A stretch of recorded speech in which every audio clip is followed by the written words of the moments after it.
Good morning. Welcome to the FanDuel Punch-Out. I'm Big Italy 42, and he is Josh Shepardson at BChad50. And we're talking about this little 6-game slate we got going on tonight. And unlike some other slates, a ton of pitching options tonight. So take your pick with some elite arms. Wouldn't recommend taking your pick with a great arm in Coors Field, but we'll get to that here in a minute. So without further ado, we're obviously looking at Vegas odds. That's important, especially on FanDuel, where you get so many points for the win. So I'll run down the sizable favorites here. You got Matt Harvey, minus 137, 6.5 run total against Lackey and the Cardinals. Then you've got Cole Hamels at Coors Field, minus 110, 9-run total. You're not going to be touching that game. Then you've got Corey Kluber against Chris Sale. Chris Sale, minus 115 favorite and a 7-run total. So of all those guys, you got to play one in your cash games. Where are you going? I'm going to go Harvey against the Cardinals. I think that he, Sale, and Kluber are going to score fairly similarly, but if you can avoid the two aces butting heads and you can get Harvey against a good but not great John Lackey, I think you're putting yourself ahead of the curve in terms of trying to pick up that W. Harvey does have the hardest matchup of all. Cardinals rank 8th in WRC plus with a 104 mark, and they do a pretty good job of putting the ball in play. They only have an 18.4% strikeout rate, but I still would take my chances with Harvey as opposed to Kluber or Sale, at least in cash games. In GPPs, it's fair game to mix and match all of them. They all have huge strikeout upside. They're all capable of pitching 7+ innings and just throwing up a 20-burger on FanDuel. So, I mean, you really can't go wrong with any of them, but Harvey for cash games is my top pick. All right. Yeah, I definitely see that side of it also. He's the bigger favorite of the two, and like you said, not facing an ace on the other side. For me, I'm still going Chris Sale. I know he and Kluber both kind of got off their little cold streaks on their last start. Obviously, Kluber in a monster way with 30 FanDuel points, 18 Ks. But for me, I still think, personally, Chris Sale is still a better pitcher. Yeah, obviously, he's got Corey Kluber on the other side, and you don't have a lot of faith in the White Sox offense outside of Jose Abreu. But I just am a believer in Chris Sale because, like you said, it is a tough matchup for Matt Harvey. Not that I think he's going to struggle by any means, but I don't know. It's obviously a toss-up. I think Sale and Harvey, and then Kluber's the odd man out a little bit. But for me, I think I'm going to go Sale, but who knows? Things change during the day. Maybe I'll go Harvey. It's going to be one of those two in cash for me easily. Yeah, and I mean, let's see what the lineups look like. That's always impactful when it comes to picking your pitcher. Maybe some regulars get the day off for either team, and it kind of makes your decision a little easier for you. So keep tuned in for the lineups later, and definitely use those to help make your decision. Yeah, absolutely. And we know Chris Sale throughout his career really good against lefties, and he really hasn't faced any lefties this year. If you look at his numbers, he's only faced 16 total batters from the left-hand side so far. So, as we know, lefties or the Cleveland Indians are very lefty-heavy. So maybe they try to mix it up, get some righties in there. We've thought that before, though, and they still didn't. So it's going to be interesting to see the lineups tonight, especially on a short slate. It's going to matter a lot. All right, outside of these guys, if you're playing someone in a tournament, I know there's a guy that you like that's sitting here just under 7K. So who are you looking at down there if you're going cheap? I'm looking at Ruby De La Rosa. I like his strikeout potential. Right now, he ranks tied for 22nd with a guy named Felix Hernandez, and I'm not sure. Is that a name that you've ever heard of? Am I making this name up? With a 10.7% swinging strike rate, according to the FanGraphs leaderboard. So really using his fastball, slider, and changeup to miss some bats, and does get hit hard by lefties. Can miss bats with his changeup to lefties, and so I'm a little bit surprised that he still has a really bad platoon split, but I do think he closes the gap on that at some point this year. More importantly for tonight, the Marlins just don't have a lot of lefties to challenge him with. They have D. Gordon, but he's not the type of lefty you worry about with Ruby De La Rosa. He's the type of lefty that's going to get on against righties, lefties, all types of pitchers because he just slaps the ball in play. We're not talking about a power hitter that's going to take him deep. Christian Yelich is the other lefty that could give him some problems, and but beyond that, it's a mostly right-handed dominant Marlins lineup, and with a new manager, possibly general manager Dan Jennings taking over, we don't know what their lineup's going to look like. We don't know what their batting order is going to be. Who knows what they're going to do? The dysfunction of the Marlins is ridiculous, but beyond that, it should be a mostly right-handed lineup against De La Rosa, and De La Rosa has nails against righties, so I do like him tonight in tournaments. I like the price point. I like the money he'll allow you to spend at Coors, which is going to be a popular venue for grabbing people today. Absolutely, especially with two cheap offenses. Well, maybe the Rockies aren't cheap, but they're at home, so you got to like that. And as we know, the Phillies cheap, a little bit of a price bump today, but not a significant one, and not a whole lot of faith in these guys. But you're still going to be targeting them. I know I will. And yeah, like you said, De La Rosa really tough on righties. 227 WOBA allowed this year. Outside of that, I'm not touching any of these pitchers. In fact, I'm touching them with opposing bats as much as I possibly can, because there's elite pitchers today, and then there's really bad pitchers, and there's pretty much De La Rosa in between. I mean, maybe people are believers in Dan Herron, but anyone who knows me knows that I am not. So we will go ahead and move on here to catcher, where, of course, we got Stephen Vogt here. Most expensive option, facing a righty making his first career start tonight, Lance McCullers. Is that it? Is that how you say it? Yeah. So, looks like he's a guy who's had command issues. Like you were giving a little scouting report on him. He had command issues, but he's striking out a lot of batters. But not a good spot, like you were saying. We were talking before the show. This is not an ideal lineup for a guy like him with command issues who strikes out a lot of batters against a team that's patient and does not strike out a lot tonight. So, yeah. And the fact that his top two pitches are his fastball and curveball, and his changeup lags behind is going to give him problems with left-handed batters tonight. Cue Stephen Vogt, cue Josh Reddick, cue these guys that are left-handed batters.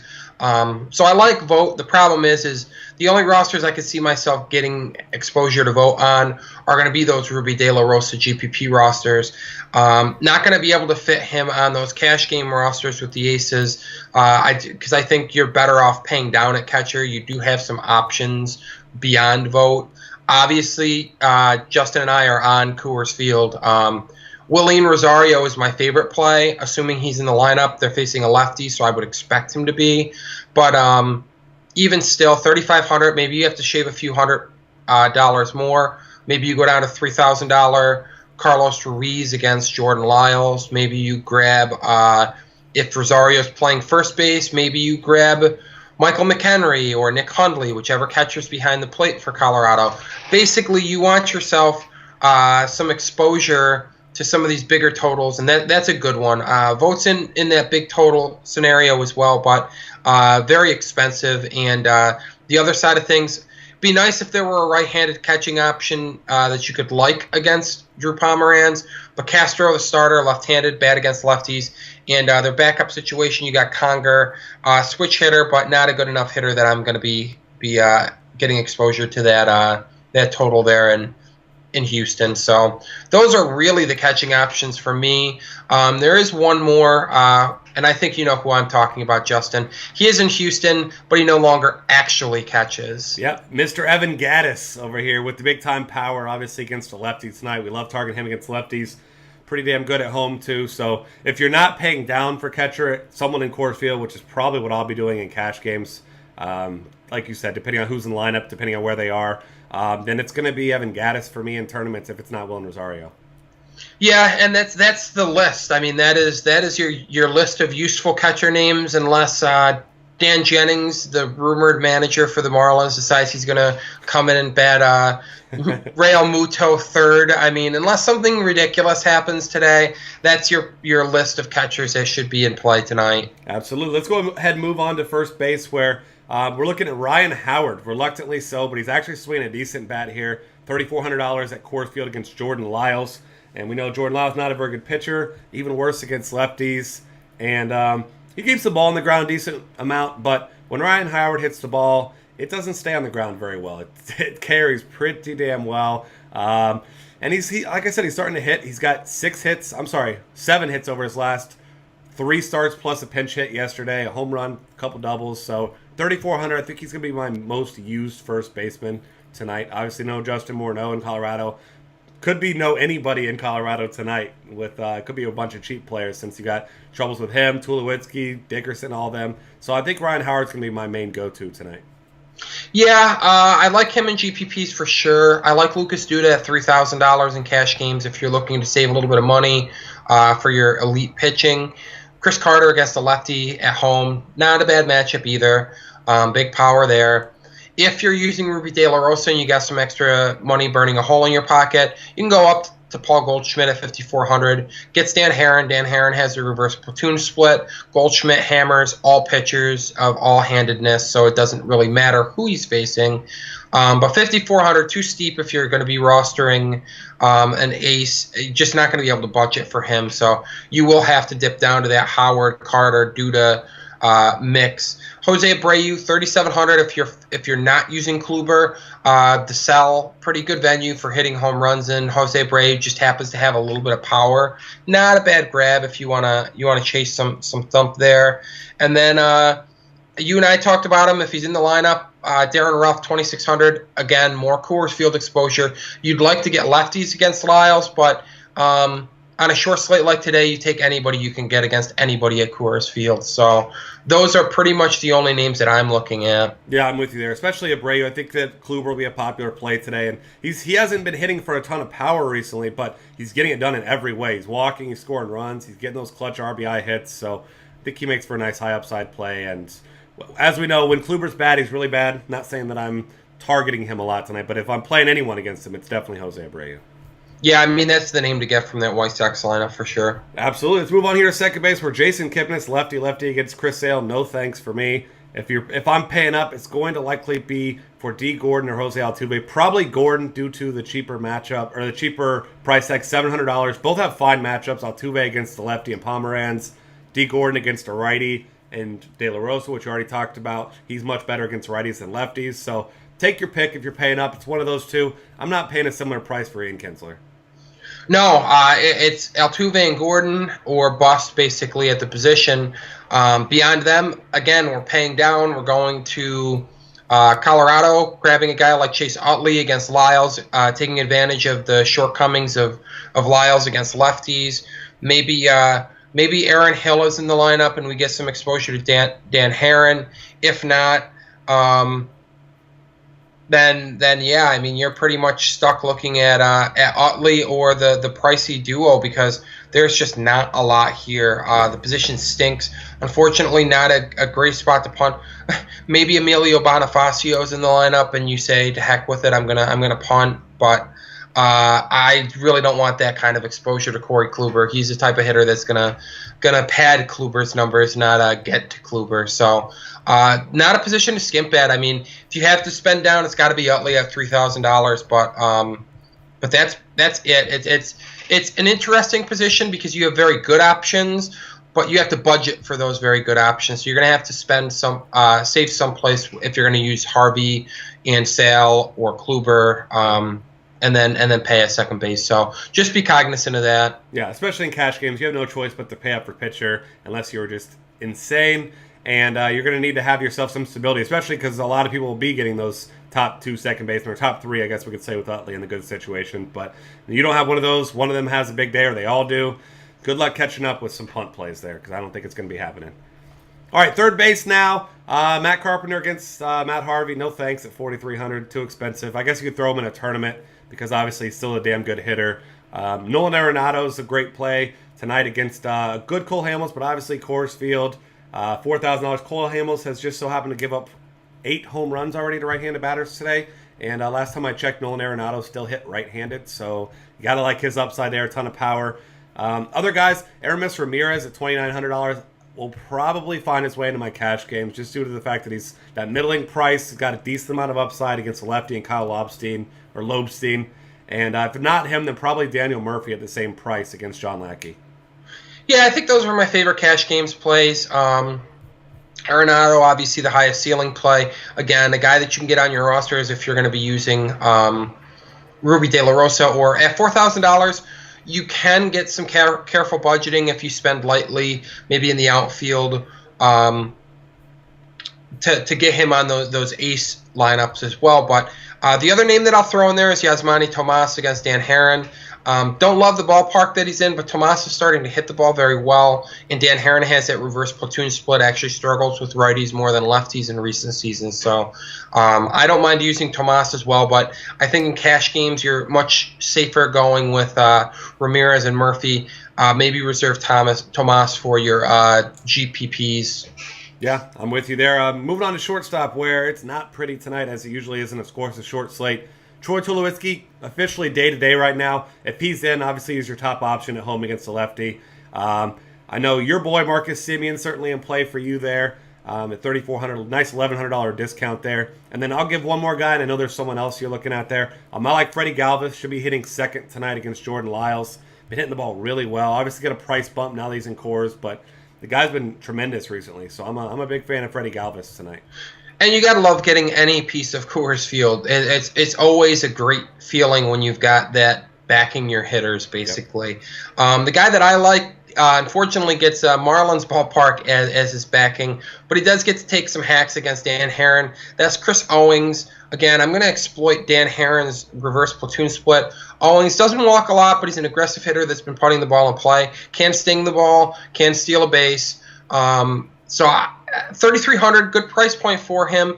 I think most often I would rather spend the extra 100 on Semien, but you might just not have that extra 100, and it's okay to bump down to Owings. I don't think that he's a bad play. I think he's a solid play. He's hot right now.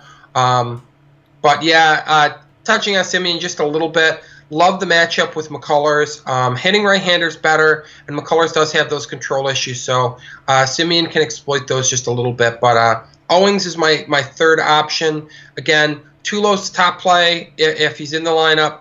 If not, then it becomes a Semien's, Owings, Galvis mix, and those are about the only names I'm looking at shortstop. Yeah, only other guy I'll throw in for a tournament is going to be Wilmer Flores. He's got a little bit of pop in his bat. He's 2,600. Obviously, John Lackey doesn't allow a lot of home runs, but certainly at 2,600, you're trying to be different, go through for a tournament.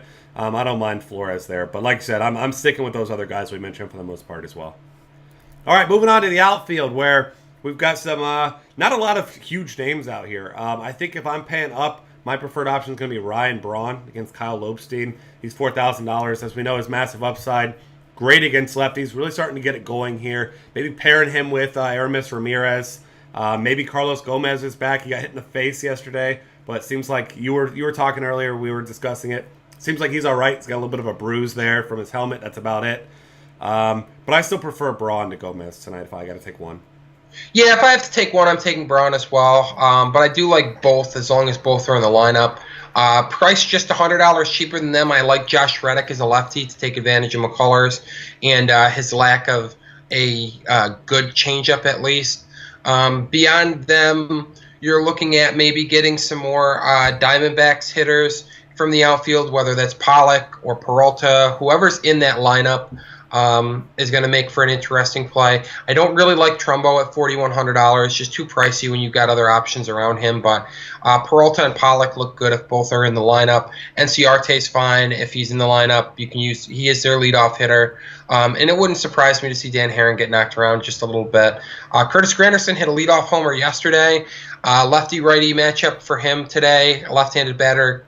Being the left-handed batter against a right-handed pitcher. So I like Granderson a little bit at $3,100. We already alluded to the split issues for Ruby De La Rosa, making a $2,900 Christian Yelich look good, especially if he's in a favorable lineup spot. But we do have to see what the new manager is going to do with him. So stay tuned for that lineup card tonight. And a $3,000 name I love as long as he's in the lineup, and I fully expect him to be, is Drew Stubbs. He's going to replace one of those left-handed batting outfielders tonight. I would bet just about everything I own on that. I would imagine maybe Dickerson gets a day off. He's dealing with some plantar fasciitis. Could end up on the disabled list from what I've read, but expect Stubbs to give one of those left-handed batters a rest. And Stubbs is awesome at home against lefties, especially since becoming a Rocky. The thin air really wreaks havoc on breaking balls, and those are Stubbs' biggest problem. If he isn't facing breaking balls or he gets to hit some changeups and fastballs, he can do some damage. And I like Stubbs. The last name that I'll throw out there, $2,800 Chris Davis. We want another guy from that Brewers lineup. We want somebody getting Kyle Lobstein in that high total. Chris Davis packs some punch, makes for a really nice GPP play. Yeah, absolutely. I'll throw out a couple other guys. George Springer for tournaments against the lefty. Guy can kind of do it all. He's getting steals. He's hitting home runs. Fresh off the disabled list. Ben Revere is an interesting option in that spacious Coors Field. He's got some speed. Obviously not much power, but if he gets on base, he can steal bases, score runs for you. And obviously we like the hitters behind him. So $3K, you don't love the price with not having big upside, but he's certainly in play for me there. And there was one more guy I was going to look at. Oh, Michael Kadire, $2,500 as well. Yeah, I mean, good lineup spot, good price point for him if you're looking for some salary relief. And today, I imagine you will be looking for some salary relief, so that Michael Kadire play could pay dividends. Absolutely. All right, with that, thank you for hanging out with us. Find us on Twitter at DF Cafe. All of our great content for tonight's small slate is going to be on dailyfantasycafe.com, and we will see you guys tomorrow.